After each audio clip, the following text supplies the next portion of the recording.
All right, thanks everybody for joining.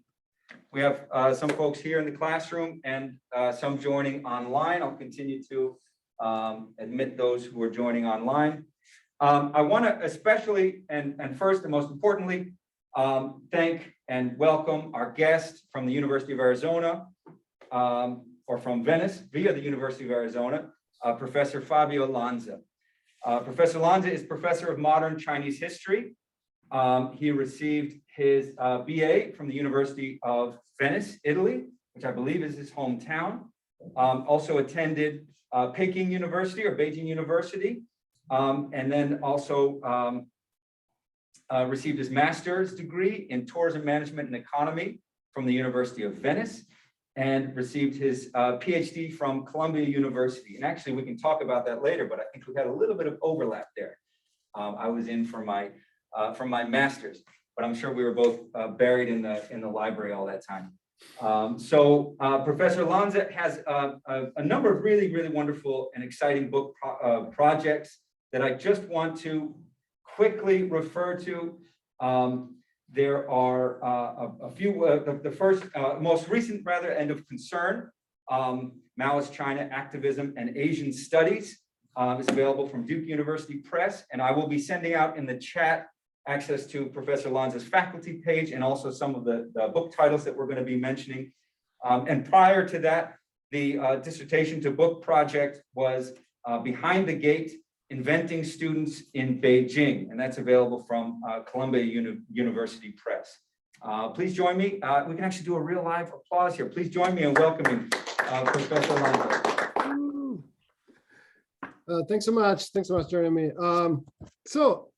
Today I have a, let me situate this talk in the context of what I'm working on.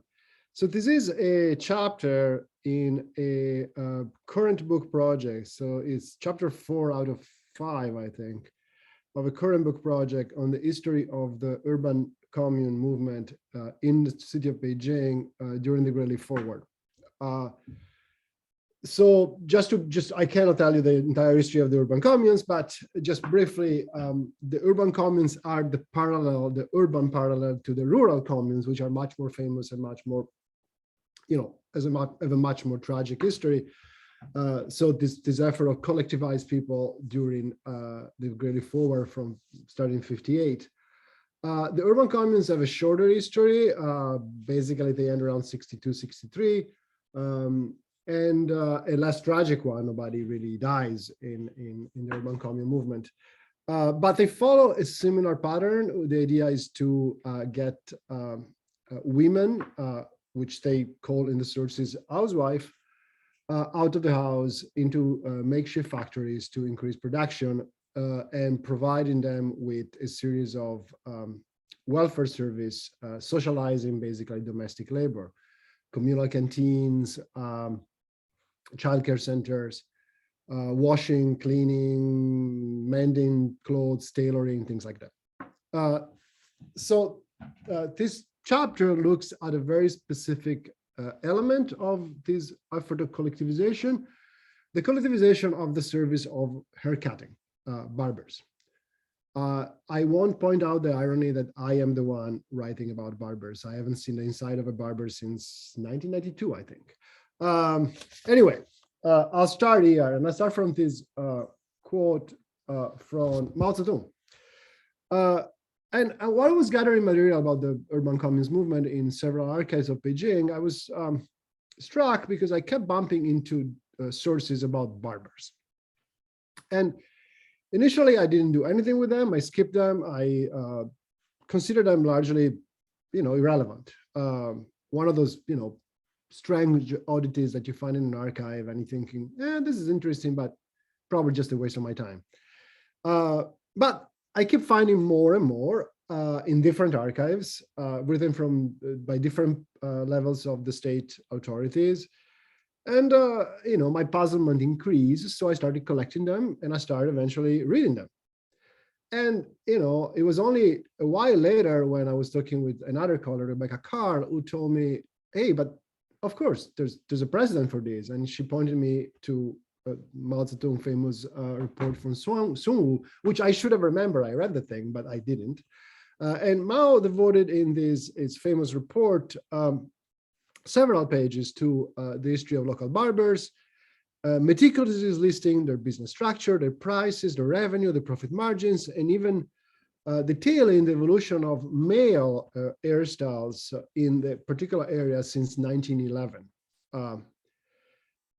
And the interesting thing is that the documents that I found in the Beijing archives display a similar meticulousness in tracing the fairly complex evolution of the barber sector, the haircutting sector, at the time of the Great Leap Forward. And maybe for Mao, but for the people in Beijing, for sure, the documentary precision was justified by the fact that under socialism, barbershops, together with bathhouses and for some reason photographers, and we can discuss why is that, were considered to provide something that was called an essential service.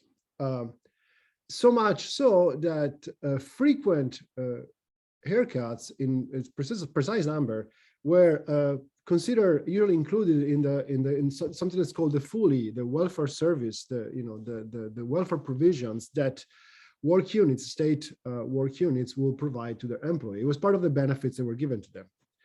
The haircutting industry was described in the sources as, quote, serving urban residents cleanliness and beauty, thus being closely integrated in people's livelihood, end quote. Now, the sources about Beijing barbers for 1950s and early 1960s describe a process that mirrors the process of the urban commune movement. It's a process of collectivization and decollectivization, which was paralleled by radical changes in welfare, salary, and ownership, and which produce very profound social effects for both workers, for the barbers, and for their customers. As I say, in that the history mirrors, the history of the barbers mirrors the history of the development and then the abandonment and the collapse of the urban commune movement in general, but offers some specific insights into the specific process. The collectivization of barber, which was socially sort of momentous, did not bring about any disastrous consequences, and it was a relatively minor case. But it does shed lights into issues of productivity, developmentalism, welfare, labor under socialism, and issues that were crucial in the development and mostly in the failure of the urban commune movement and the Great Leap Forward, I will say, in general. And the thing that struck me most is that the sources document another trivial but not so trivial detail. One detail that significantly alters, I think, the stereotypical image that we have of life in the socialist city. During the Great Leap, not only hairstyling fashions and a corresponding hierarchy of hairdressers persisted, but they were recognized and actively fostered by local and state authorities. So the case of hairdressers and barbers during the Great Leap Forward shows the attentiveness that some cadres, some officers of the states paid to the minute aspect of the quotidian, but also the resilience of subtle and not so subtle social difference in the middle of what was supposed to be one of the great egalitarian moments in the Maoist era. It was not just the end of the moment and brought back, some petty bourgeois attitude and restore inequalities in salaries, treatment, benefits, and so on and so forth. No. It was that the very process of collectivization started in the 50s was not meant to eliminate social and economic differences. Rather, those differences were integral in the process and were often at the center of the state's perspective. Now, by the way, in general, I will talk here about barbers, and the terms it doesn't mean just barbers. It means both male and female barbers, hairdresser, and it deals with both with male hair and female hair. So that's use it that think of it as a non-gender term in this particular case. Now, I don't have enough time here to go back to the effort to collectivize barber before the Great Leap Forward. I just say that it focused on that it centers in, at least in Beijing, in eliminating itinerant barbers that will go, street barbers basically. And in organizing them in co-ops, cooperatives and larger shops, and improving both their material condition of existence, but also their social status. Barbers had at the time a very kind of demeaning social reputation. They were not particularly prestigious, or quite the contrary, they were not prestigious at all job. Collectivization, however, since the very beginning, as I mentioned, was not supposed to produce uniformity or even to reduce inequality in either prices of services or the salaries of the barbers.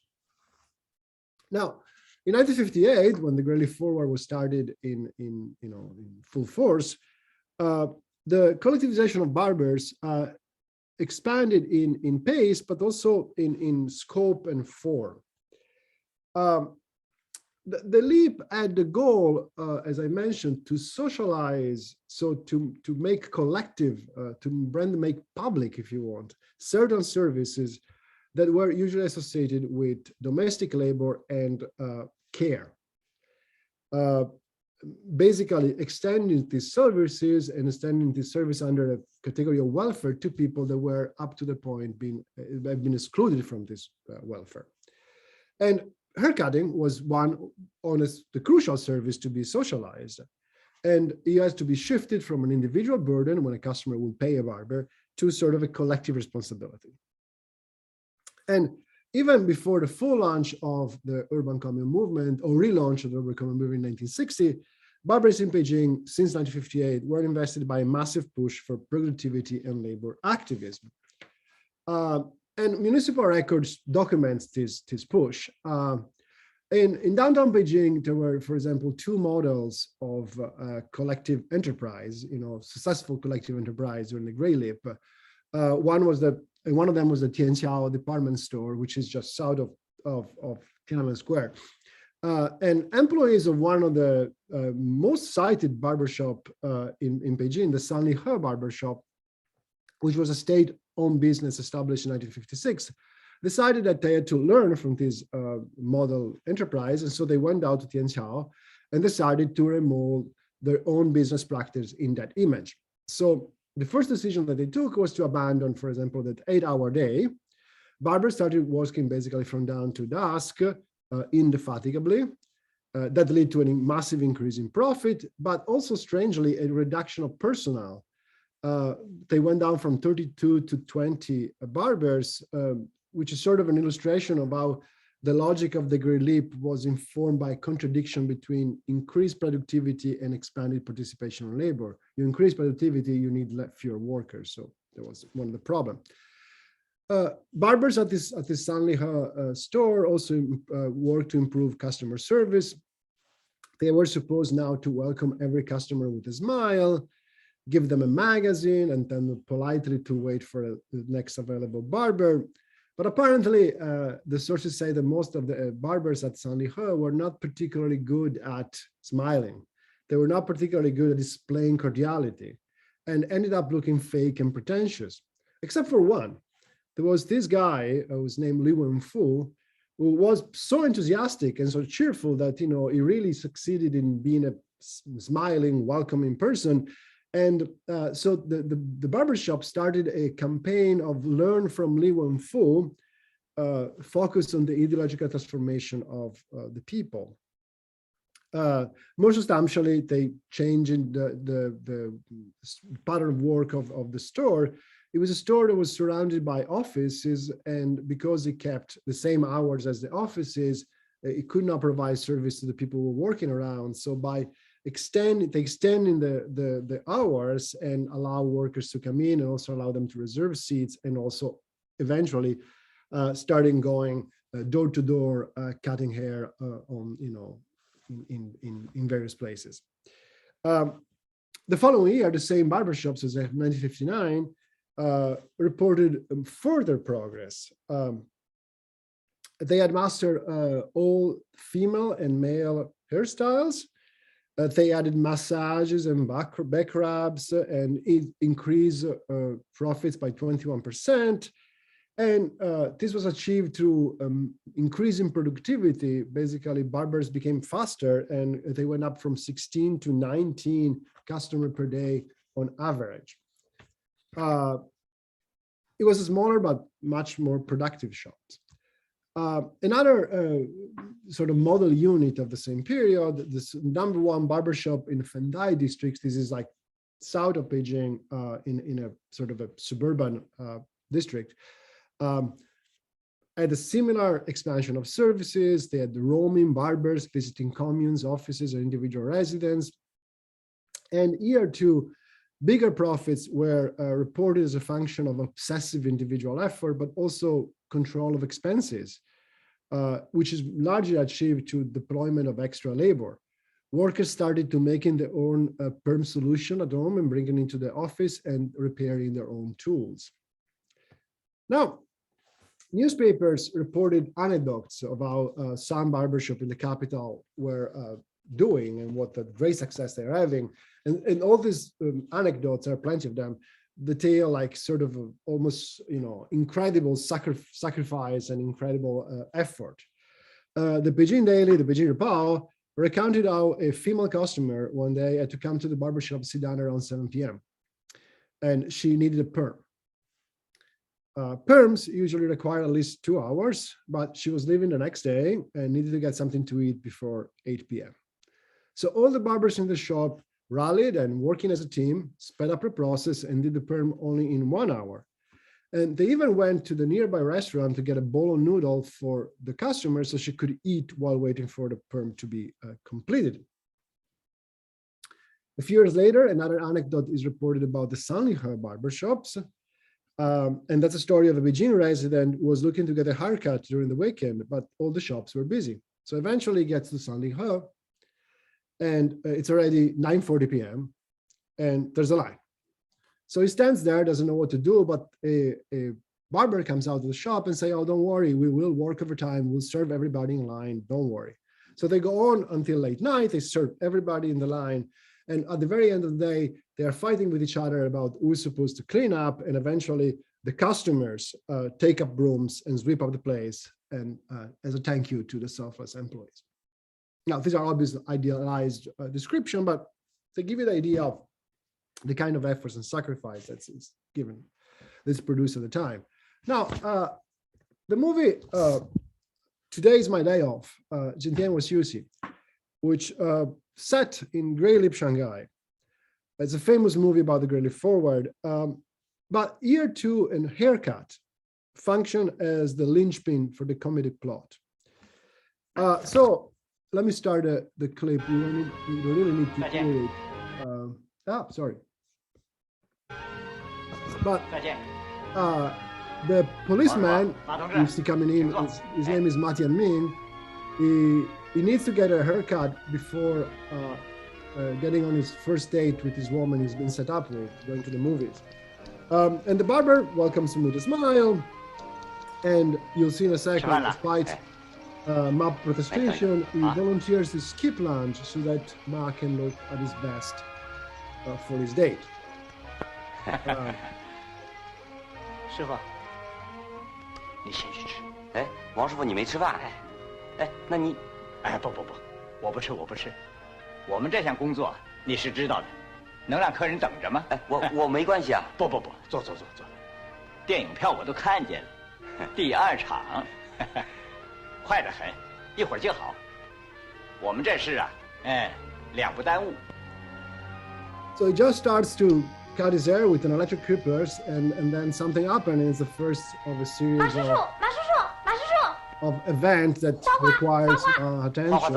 And there's emergency, there's another emergency from that, and Ma ends up spending the entire day running from one place to the other. And the barber, however, he appears at the very end of the movie. This is the very end of the movie, and you will see what happens.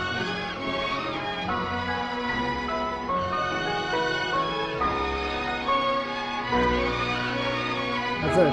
Advertisement about the production. Not advertisement.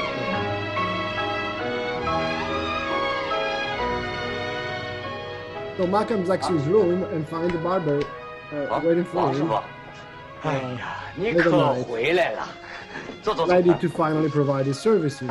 坐坐坐坐坐。 So if Ma Jianming, the 你 policeman, is 头发不想 embodiment 剪了 of？ 哎呀， harding 忙什么呢？ selfless 你快回去休 education, 息。不， the barber sort of shares 明天 in 再 that 剪不一 serve 样 the 吗？ people 哎，那不行， attitude. 事不过夜， Trial 这 is, 是我 as 们 I 公约 say, 的第8 idealized 条 but。relatively accurate reflection 把人捡起来 of 快得 the 很， Beijing 一会儿净好。 barbers during the Great War. Sorry. Now, this wave of politicized and enthusiastic overwork in the service of the people was not supposed to produce, as I say, a uniformly egalitarian provision of service. It was not supposed to erase distinction in taste or to overcome inequalities in purchase power. Quite the contrary.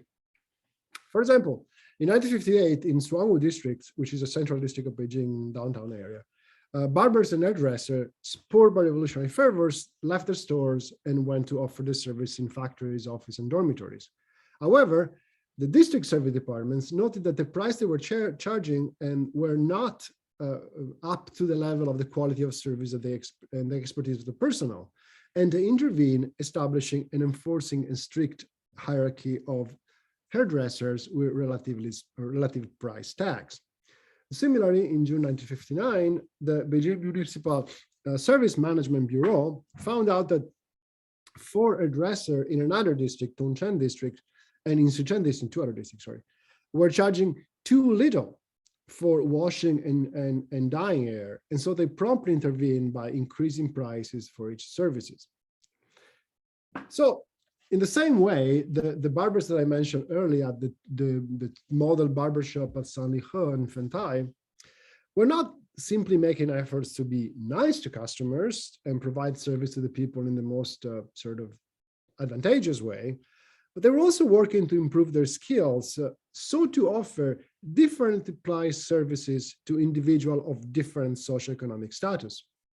Now, this must have been some kind of national priority of sort, given that in 1959, in the middle of the famine, so when the famine is raging across China, the manager of the Sanlihe barbershop is sent to Shanghai for 3 months, all expenses paid, to study and improve his techniques, especially to learn female hairstyling, to hairstyle, women hair.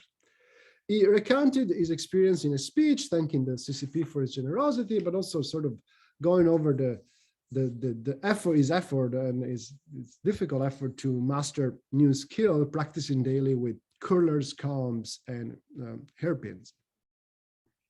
There's another movie that came out in 1962, and this movie is called Female Hairdresser, and it stars the famous actress Wang Dangfeng.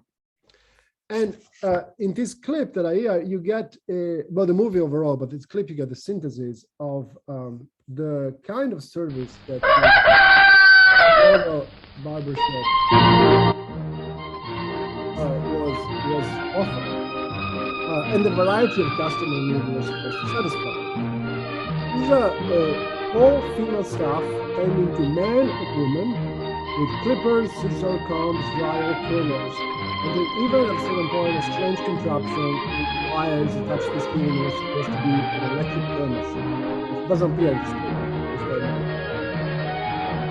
The success of the fictional shop, which is named the March 8 Barbershop, okay, March 8, International Women Day, the only women, is proven by its clientele, which includes cadres, teachers, and even we see in a little bit dapper sailor, who looks very pleased with his haircut. All people with supposedly more refined taste. This aspect was a writing was definitely a propaganda version of the socialist barbershop created by the Global Forward, makes it more evident here, Sailor, that diversification in services and prices was considered a positive feature, not a lingering problem.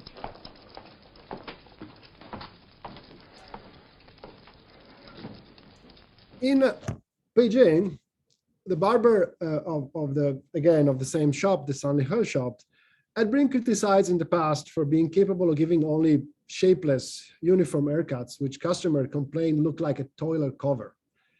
So they established after work session to learn new techniques, for example, how to use electric clippers. Same thing for the Barbers Infantile, the other shops I mentioned, which had to learn to perm women's hair, and even went so far as to developing new tools, including something called a sanitizing lamp and something called a lightweight chair for hair washing. I have no idea what they look like, but that's what they are described. Improving technical skill was a way to increase the artistic value of haircut, creating beautiful and tasteful style, which were supposed to fit the customer age, but also their personal character. In manuals, I didn't have time to put it in this talk, but in manuals, a description of what a barber should do, and he should judge by the shape of the head, how to cut the hair, but also by the character of the person that is in front of them. Greatly, barbers were supposed to learn how to continuously create new artistic hairstyle, which will make old people look younger, female comrades look even more beautiful, and children look, as they say, as pretty as flowers. Now, there is nothing obviously bad in wanting socialist hairstyles to be diverse, artistic, and pleasing, but that diversity corresponded to and was in part guaranteed by a stark diversity in prices and salaries.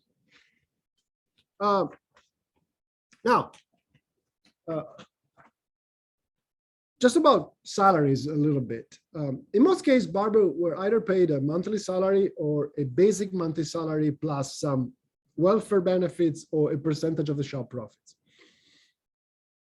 Salaries, however, were not uniform. They varied according to location and especially varied according to skill level. In the city at large, there were 8 price level just for male haircuts. And the shop with higher prices tended also to pay higher salaries. I give an example. The Xiangong barbershop at Sidan, which is again in downtown Beijing, had 13 pay grades, corresponding to a hierarchy of prices ranging from 25 cents to 1.2 kwai. And here you have another list of some other barbershop in the city, what the scale was. Now, this elaborate system was not a pre-socialist legacy that the party state had failed to correct. It was actually the product of the collectivization of the previous years. And actually, collectivization in some cases had made pre-existing salary difference worse. Sources cite one shop in which the difference of salary between 2 barbers had originally been only 1.2 kwai, but it rose to 6.5 kwai when they were classified into different skill levels in 1956. And this reportedly created bad feelings among co-workers. And in the opposite direction, or in the same direction, but in the opposite sense, those shops where the introduction of fixed salary had leveled down the differences between workers of different abilities were criticized in government reports. And the few established that did not differentiate at all for skill level and paid all barbers the same salaries were condemned by the state as adopting an irrational system.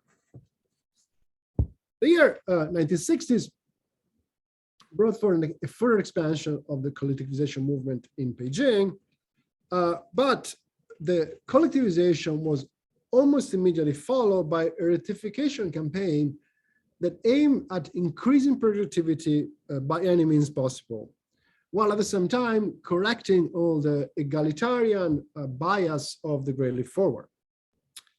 That significantly affected the welfare provision that collectivization at least partially instituted.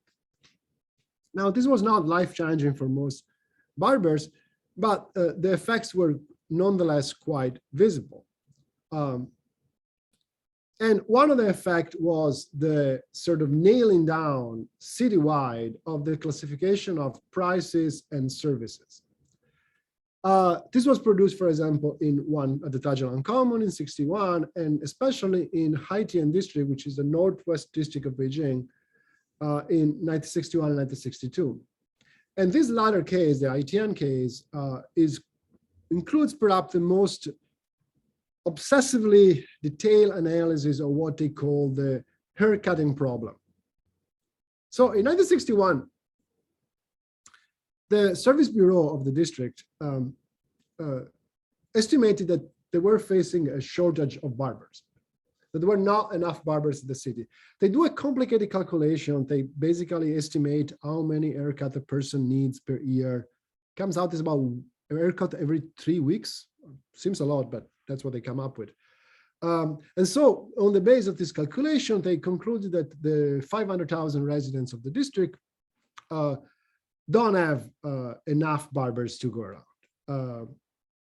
The report describes long waiting times, up to 2 hours, with queues forming up, lines forming up before opening in the most reputable, outside the most reputable barber shops, while other barber shops, which are less reputable or located in rundown building, don't get enough clients, less customers. The report also stressed that it was not just a question of numbers of barbers. They mentioned that since the Great Leap Forward, the quality of life had improved, and common people had now greater demands in terms of services. And that was especially the case in that district, which hosted a large number of universities, military organizations, and state-connected agencies. The district residents included a large number of what they call high-level intellectuals and people with higher income who, quote, because of the large purchasing power, put a lot of pressure on the hairdressing services to increase its quality, end quote. Intellectuals, central government cadres, and military officials and their families require better, more fashionable hairstyles than other people, than commoners.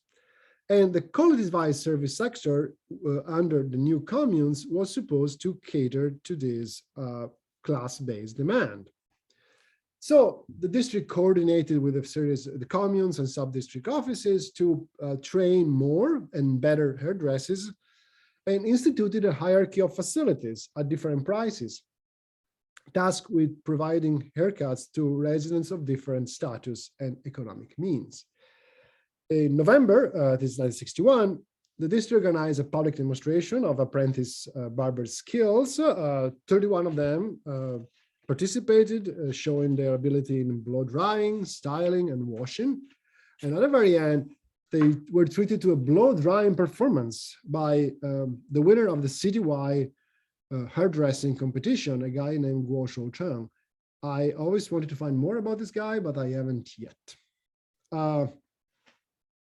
In the following year, like 62, this hierarchy of skills and facility was codified in a district-wide system of 5 levels and 10 sub-levels, with a very specific skills described for each level.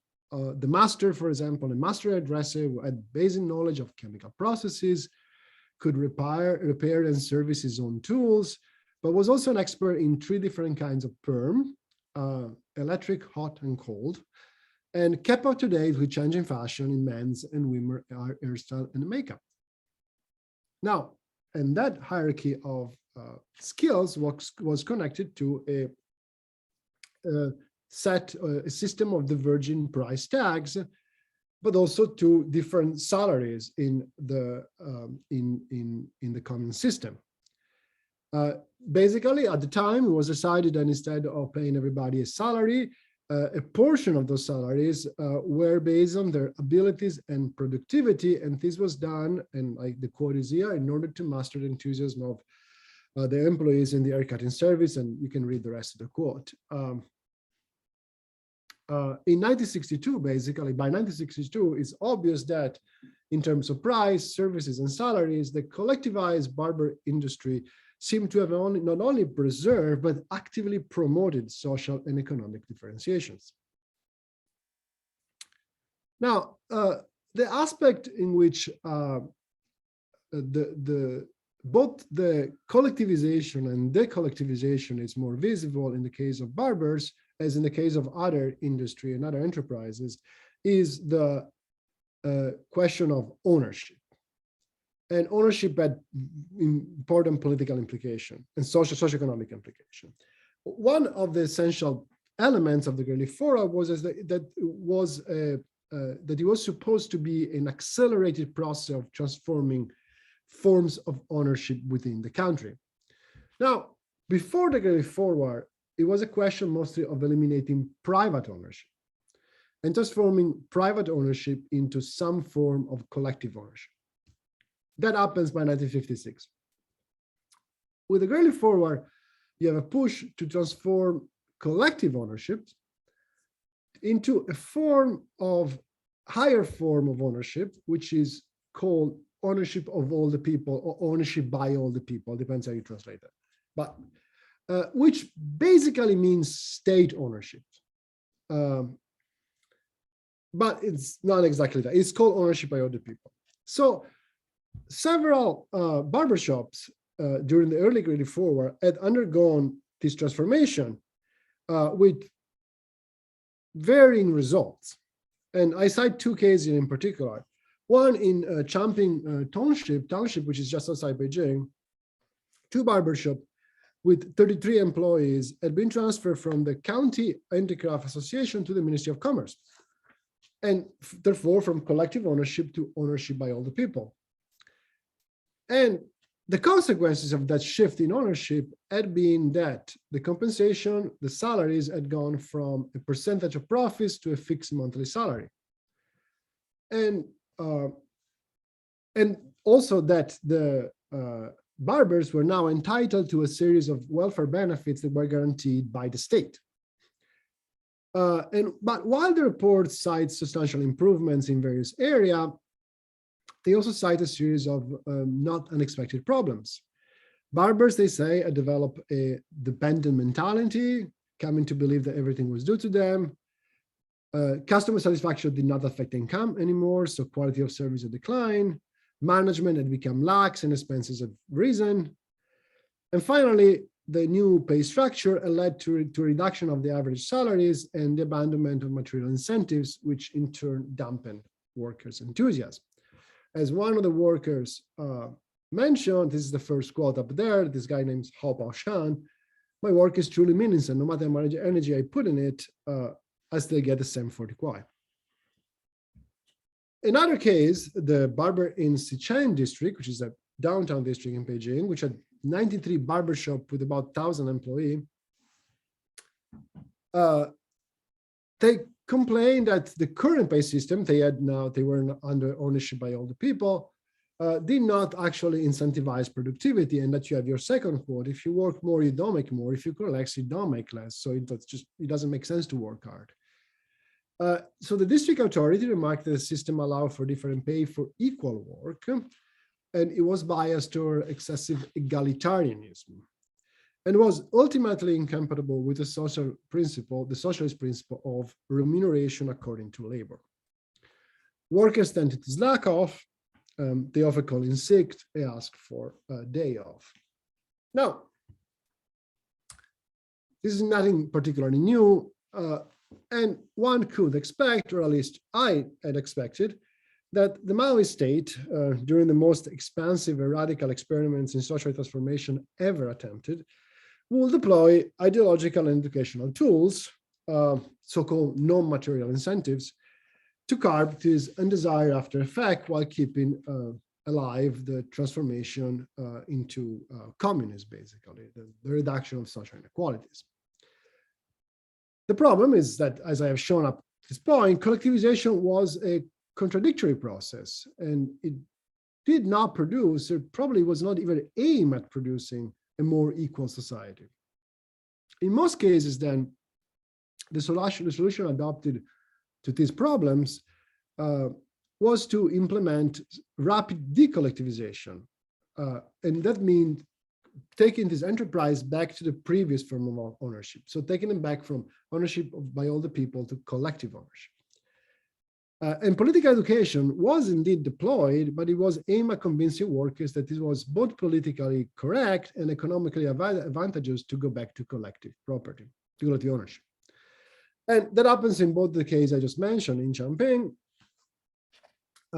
The decision was to revert these two barbershops to collective ownership, and that elicited kind of worried reactions. Party and youth league members considered it a retreat, which it was, and ordinary employees were worried of the another reform, and apprentice frightened about their future under not under state ownership. And all mentioned the risk of lower salaries and decline in welfare. The authorities then organized separate meeting with each constituent and explaining how this was logical and how this paralleled the development of the urban commune in general, and arguing that it was for the sake of, quote, sparking enthusiasm, freeing the productive forces, better serving people's lives, and accelerating socialist contraction, end quote. Welfare, now all the welfare benefits that these people received will now be on all the responsibility of the handicraft association. And this provision were then on a much less stable footing. Same thing happened in Sichuan, where the Barbers were in general more favorable towards the change of ownership. They eventually opted for a new compensation system that preserved a portion of the basic income, but also added piece rate wages and compensation for increased profit. By the way, the change into the return to piece rate wages, which is a very strange thing thinking about socialism, because it's associated with the worst of capitalism. It's a common thing that happens in the urban commune when they get sort of decollectivized. This reform was accompanied by the organization of the Barbers on a new salary scales, making sure the skills correspond to difference in salaries. And reports from both Chongqing and Sichuan celebrated the successes of this new model. Barbers apparently were happier, work extremely hard, even those that had been notorious as lacking under the previous system. And they start looking for expedient to increase productivity and profits, including, selling hair in order to buy new tools. But the initial worries that they all had were not unfounded, as under collective ownership, Barbers quickly found out that funds to cover medical expenses were either scarce or not available, and the state was not backing into the expenses anymore. I have plenty of examples of this. I've given a couple of other in Erlonglu, which is one of the first commune ever founded in Beijing. The same thing happened, and while even under collective ownership, the Barbers cooperative guaranteed in theory a set amount of benefits, including sick leave, partial medical expenses, and so on and so forth. This was based on the barbershop owns public welfare fund, which was in turn dependent solely on the continuity profitability on the enterprise. So if the revenues went down, all the welfare benefits will disappear. Same thing in another case from Suangwu district, where they had, which shows that actually the move away from ownership by all the people was not simply a question of productivity or economic theory, but rather it implied a significant redistribution of responsibility for welfare and service. In this case, in 1961, the district had decided to reorganize the Barbers, which were operating in the area around the old walls, the perimeter of the old walls, and they had been turned into a private public and ownership, private enterprise with ownership of all the people, and the process was now being reversed. Salaries was switched to a system of remuneration according to labors, with work points given for a bunch of qualities, including political consciousness, service, skill level, and so on and so forth. In the new system, the state stepped away from all responsibilities, which were developed to the cooperative or to the individual worker. Now, the workers made more money under the system because if they work more, they got more. And while the state sort of received less in taxes, it did not pay anything in welfare. So it was a net gain for the state. And the report concluded by arguing that only workers who were young, strong, and already ideologically committed were fit for a job under ownership of all the people. In the case of barber, especially of itinerant barbers who had low ideological consciousness, collective ownership was a better system for them, for the people, and for the state. This is quite an astonishing observation for a party whose very existence was based on its purported ability to produce ideological transformation through daily practices. I want to conclude with the mention I studied this in the context of sort of a macro context of political economy. One of the things that the book manuscript does is trying to integrate the history of praxis and practice at a very street level in the collectivization of the urban communes with the theoretical debate on the socialist economy that was happening exactly at the same time, 58 to 1960, basically. And that sort of, the two things sort of were closely integrated. So I go back to that for a second, with, we can talk more if you want. But in 1959, economist Suemu Chiao, Stu Sing, and Lanza Li wrote about the tension between the stated policy and the political promises of the Great Leap Forward. They reaffirmed that because of the immature condition in which China found itself, collective ownership should remain the foundation of the communes. And this was the clear letter of most CCP resolution. Even in the collective frenzy of the Great Leap, the socialist principle of to each according to his work had to remain dominant, at least until the appropriate technological and material foundation had been laid. Yet, the problem is that there were ambiguities.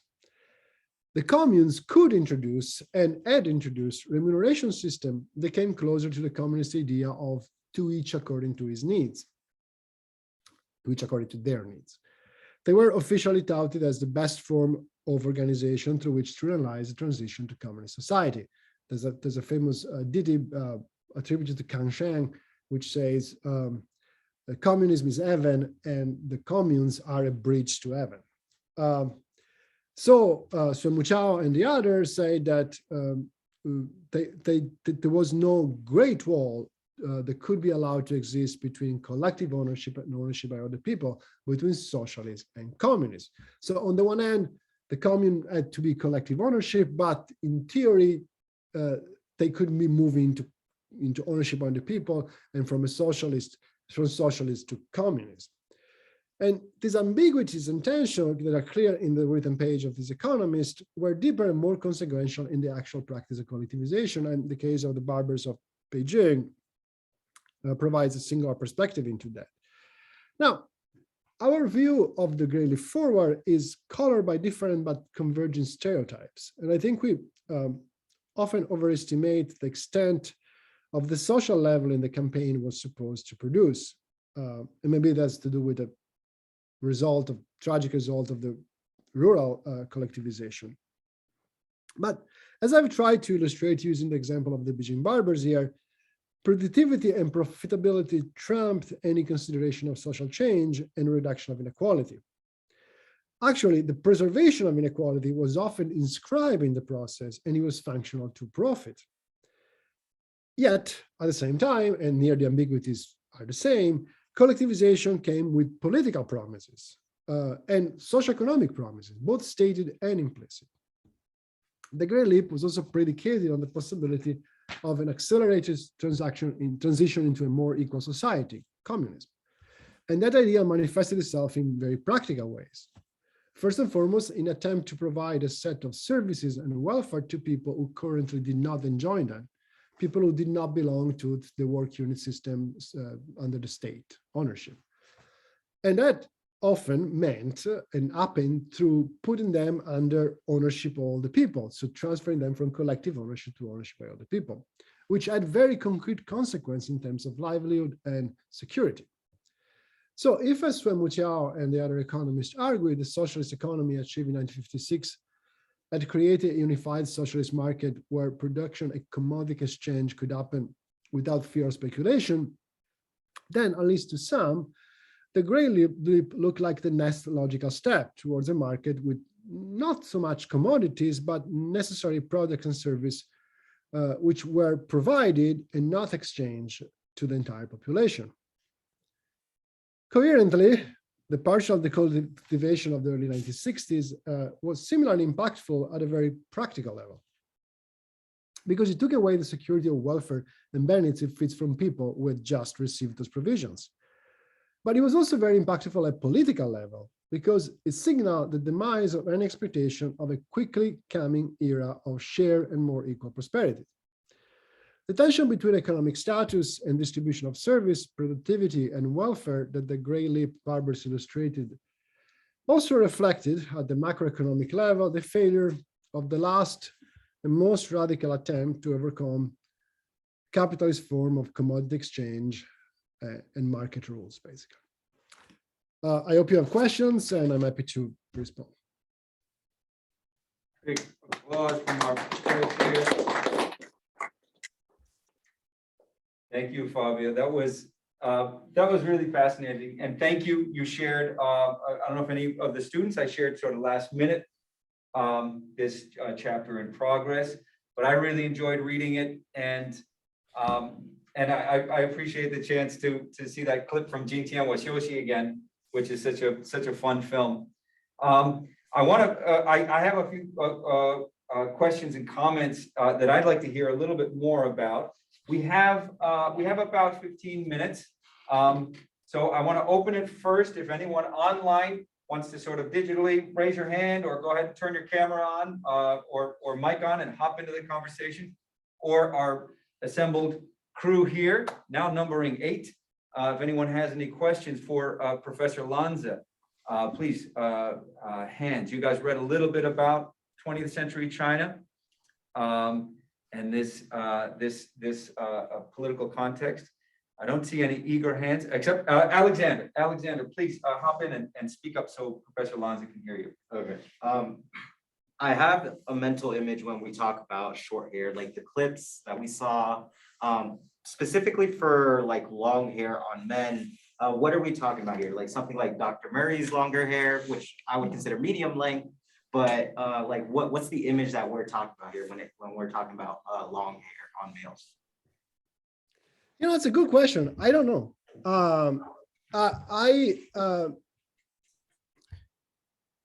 So it's in the paper. It's not, I didn't put it in my talk, but one of the things that I wasted a lot of time on was this manual for barbers published in Shanghai in 1960, I think. And I was surprised by the care in which they list different hairstyles. And there is specifically a man long hairstyle. And I don't know what it means. And I can't figure out exactly. I mean, the visual depiction that you have for men in movies are mostly short hair, what I will call short hair. But there were clearly a prescription, and not just in that text, but even in the pricing. I have data on pricing, for example. Long hair costs more, so if you want to get your haircut, it's more expensive.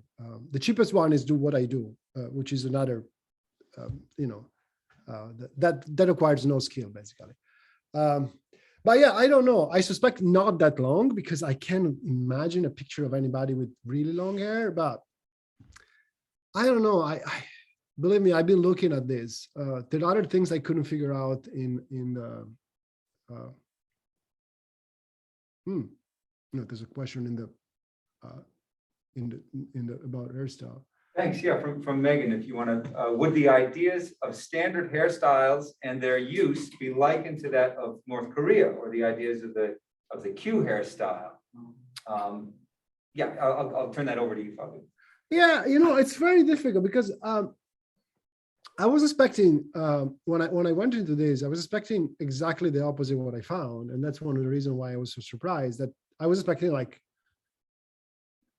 2 hairstyles, basically, like men, cutting the hair, short, and women, whatever, I don't know, some simple thing like a bob or something. but there is an insane variety, including, as I say, perm of all kind, of different technique of cutting hairs, long hair, short hair for women, mostly long hair, but as I say, curling, hairpins, just really, really variety. So it doesn't reflect what we think of the standard of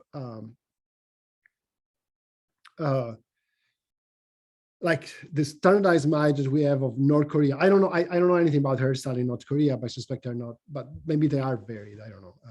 But yeah, nothing that of what we expect of a regimented, like all the same hairstyle. Quite actually the contrary, on purpose. And as I say, not just on. And about the queue, I never really thought so much about the connection with the Qing, but it might be that barbers were so important in part as the legacy of that period where you need a barber to, where preserving a particular hairstyle was basically a criminal offense. I mean, if you didn't do it, it was a criminal offense, So shaving your forehead and having a long queue was absolutely necessary, but it didn't require probably much skill in terms of barbers. And there is literature about Qing and Republican barbers, but yeah, as I say, it's the most striking thing is the variety of styles, which you don't expect for Maoist China.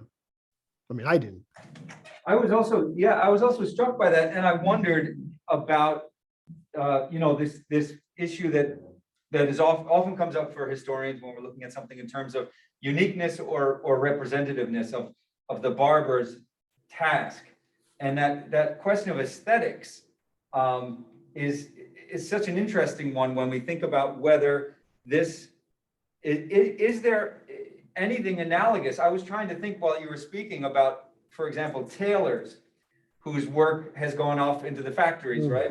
And I don't know, if there's any other sort of occupation that you might think is somewhat analogous to this, because it's so distinctive. You can't fully industrialize barbers, right? You can't have everyone go sit down and do their hair in the morning and then go off to the factory. Is there anything that you thought that was analogous to this level of aesthetic individualism, possibly? No, I mean, there is. So if you look, for example, at news magazines in the 50s and even the 60s, there's plenty of fashion from like what was the Soviet women one, but also Chinese, the Zhongguo Funu, the Chinese one. There's plenty of pictures of stylish women, or so what's supposed to be stylish. So there is a fashion thing, but as you say, at least in the city, by this time, clothes production is becoming industrialized slowly, but it's becoming not in the countryside, but in the city is becoming industrialized, so much so that eventually by the 60s, the work unit will give you clothes, not just pieces of cloth, but just fully function, pieces of clothes. Yeah, there's nothing that works like that. The other two examples that always come together, and I didn't do much research on those, are, as I mentioned, they always lump together bathhouses and photographs. And the bathhouses make sense because most people don't have, running water or showers especially in downtown Beijing. So you need a place where you wash, basically. Just it's and so, but in that case, it's the attentiveness. It's all about. There's also the same discourse about salaries and stuff like that, but the attentiveness is all about hygiene, making them better and so on and so forth. So there's not much in terms of there's no fashion there. Photographers, I found very little, unfortunately. I suspect that it's a similar problem. But yeah, no, I couldn't find anything like that except looking at magazine, basically, where fashion is still clearly an issue. But I couldn't find anything else that tailors maybe, as you say, but tailoring in this period seems to be mostly, which is also socialized in the commune, or at least attempted to socialize. It's mostly a question of mending existing clothes. So just, padding clothes for the winter, mending them, making them viable, and so on. And not necessarily, sleek and a nice cut. I mean, that you're not really going for a sort of aesthetic thing with the clothing. But I was interested just on this point because it seems with this variety and the aesthetic importance that you're finding, you're getting at an everyday that may have been excluded from some propaganda posters or films like Jintian Washoshi, where they said this is the standard. And you're finding these terms and really specific and interesting aesthetics, which to me seems like something that may have been difficult to stamp out of these neighborhoods because people still want to look good. They still want to go out on the town and go out to the dances, Russian dances though they may be. They still want to go out and socialize, and this is I think you're looking at the quotidian, the daily life, and I think that's a really interesting thing you found there, and it sort of bypasses that propaganda level. Yeah, it's interesting because the other movie, the female hairdresser, it's a very short one. It's like 15 minutes. It's a strangely short movie, and it's clearly, but it's pro barber propaganda. It's because she wants to be a barber. She wants to be a hairdresser. But her husband, who is a big shot in the Ministry of something, Commerce, I don't know, he's like a medium level official, thinks she is a teacher. She basically lying to him because he despises barbers, basically. He thinks barbers are not, she shouldn't be an hairdresser because it's not, but she wants to be an hairdresser. So there is this whole, strange, educational parable of the husband who gets educated in evaluating all forms of labor. But the working of the shop is incredible because they clearly are not doing, they're clearly doing what you expect I would say a normal barbershop to do, all kinds of perms. There are women with, wires attached to their heads and, bobs and curls and everything, like men and women. And there's creating attention to the quality of the service. And that's precisely part of the propaganda. So it's not even hidden in the propaganda. It's smack you in the face, basically. So I don't know. I mean, I as I say, it's one of those contradictions between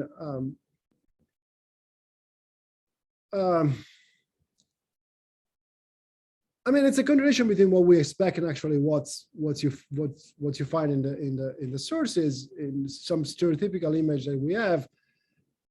But it's also at a higher level, it's a question of how to the central point of even during the Great Reform War was to increase profit, and not simply profit, but accumulation from the state. And so how do you make this thing profitable? You make them serve the needs of different class of people that exist. And so if some people can pay more, you make them pay more. Sort of, even if that means that social hierarchies get reinforced in everyday practices. Yeah, thanks. Was there another question from in the classroom? I thought I saw a hand. No, there's a hand in the chat. Oh, I'll pull rank here quickly because a big question that also kept coming up for me, and I'm sure is front and center in your work, thinking in terms of urban history, is that whenever we talk about the Great Leap Forward, and you mentioned this in your talk, there's this sort of elephant in the room of the urban-rural disparity, where by the time we get to, you know, the late 50s, we have mass starvation in the countryside. Have you thought about, have you looked at how rural barbers may play into this, or are rural barbers simply people doing their family's hair, basically? Is that? I haven't found anything about rural barbers. I didn't even look, but the best I could find was suburban barbers, which are, you know, so some of the barbers that I mentioned are in areas of Beijing that at the time are not urban. So they're barely urban. They might have a factory, but they have like also like miles of countryside. So the commune then is a rural commune or an urban rural commune, which deals with, you know, a little bit of industry and a lot of countryside. I haven't sincerely looked at rural communes because it's a different kind of archives that I didn't even try to, and I never found any reference anywhere about. There's a lot about you know, the other services in the literature. So there's a lot about, you know, communal canteens. I've read about, there's a fair amount about, you know, childcare in the countryside. You know, all these services that were considered to be essential. But I don't even know sincerely if the rural commune expanded services like washing, tailoring, and things like that. I know that they expanded for sure eating, and so communal eating and communal child rearing. But I don't know if they expanded the other services. I couldn't find, I mean, I've read enough on rural communes, I couldn't find anything specific. Yeah, that's a good point though. I'll have to look into that, at least in secondary literature. Yeah, I mean, the urban rural becomes so stark in that moment, and that idea of amplifying hierarchies or exacerbating is an interesting one. There's a question also about traditional handicrafts, and whether the Japanese comparison of the kimono, and that it must be a sort of handicraft. I think this is from a few minutes ago when we were talking about tailors and that kind of thing, whether there's certain handicrafts. I think, we were talking about the distinctiveness of barbers, and whether you're seeing other kinds of handicrafts at the neighborhood level, where it sort of must be done at the individual handicraft kind of level, in the way that barbering obviously can't go through a car wash. Yeah, actually, now you're making me think. There's probably, especially, so most of these cases are in, and most of the most important communes are in central Beijing. So for a strange set of reasons that I don't even know how to explain, but they are within the old walls. So, you know, the very, very central part of Beijing, which is now changed so much. And in that case, you're probably right. There are typical handicrafts that are absorbed under collectivization that cannot be changed, really. And these are the typical sort of local Beijing handicrafts, which includes some form of clothing, some form of food making. Beijing had very specific, like very old stores that continue to this period, despite everything. They make specific, like, soy sauce, for example, or condiments or things like that. So there is this specific things. And the other thing I didn't mention, it's the arts, which are also come up in this particular, traditional China bowls, yes, that kind of stuff, the kind of, traditional handicrafts of sort. Beijing was not famous for ceramics, but, things like that. There's a specific, in things that are produced specifically in downtown Beijing. But also the fact that there is a community of artists, especially theater performers, who appear all the time in my sources because they are a pain in the butt, because they don't want to be collectivized in any way, shape, or form. And their wives especially don't want to be collectivized. And don't want to eat in the communal canteen and have their clothes done by the collective tailor. And I suspect they want a better barber too.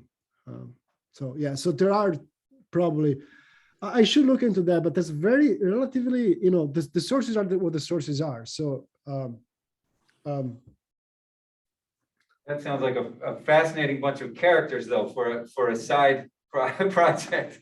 The way that they sort of, the personality just won't have it. It just won't allow it. no, I'll tell you briefly the story. I know you have to close, but at a certain point in one of the downtown district, I think it's Dajalan, there's a bunch of performers living there. And when they create the commune, they create a communal canteen. And they want everybody to go. It's not mandatory, but they want everybody to join the canteen and eat in the canteen, because so the canteen becomes profitable and viable. And the wives of these performers refuse adamantly to go to the canteen. So they create their own canteen. They, I think, hire a chef basically, and they create a high-level specialty food canteen that they I forgot the name, but it's some fancy name where they can go and claim that they go to a communal canteen, but it's a specific canteen for rich people basically, and wives of performers. That's great. And I think this is, there's so much texture. It's so rich just in this short writing sample and the presentation that you shared with us. I can't wait to see this come to full fruition and get my hands on it. Thank you so much. Please join me in thanking Professor. Thank you so much. Thank you so much for coming. It's been an absolute delight. Thank you so much. I'm going to go ahead and there we go.